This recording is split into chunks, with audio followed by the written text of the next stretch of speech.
Napakagandang kaloob.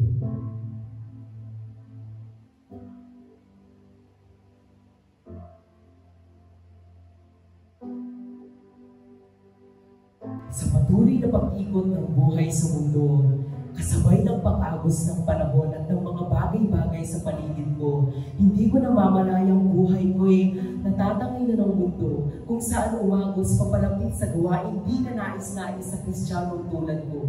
Nang mga panahong nangihina ang tulad ko, nagpadala ang Diyos ng kaibigang masasandala at mananapitang totoo. Kaibigang ipinagkaloob upang alagaan at hubugin pa ang pananampalatayang meron ako. Katulong sa paglunas ng buhay kung tila ba'y binagyo.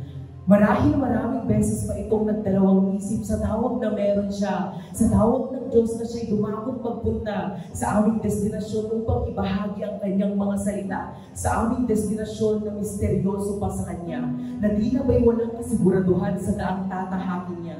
Alam niyo ba, siya'y estranghero pa sa amin kung simulang siya'y makita. Hindi namin inakalang siya'y isang regalo pala na siya'y pinagkaloob ng Diyos na pagpapala para buhay namin mabago't maging kaaya-aya.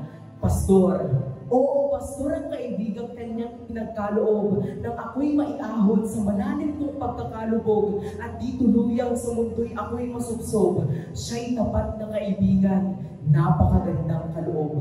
Pastor siya, oo, isang pastor, minamaliit ng mga taong di siya kilala, pero sa isang Kristiyanong tulad ko'y siya'y napakahalaga sapagkat isa siya sa mga humubog at naniwala na sa isang Kristiyanong tulad ko pasuko na may bukas pa, na ako'y may pag-asa pa, pag-asang may magbabago pa, pag-asang ako'y makakaahon pa.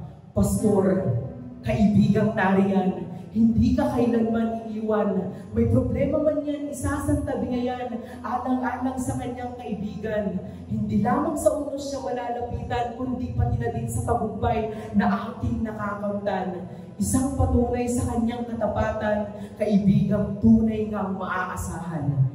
Hindi madali ang kanyang gampanin. Gustong-gusto ng Diyos na tayo'y pagpalain. Kaya ang ating pagsunod ay malaking tungkulin. Kung walang pastor, paano lalago ang buhay natin?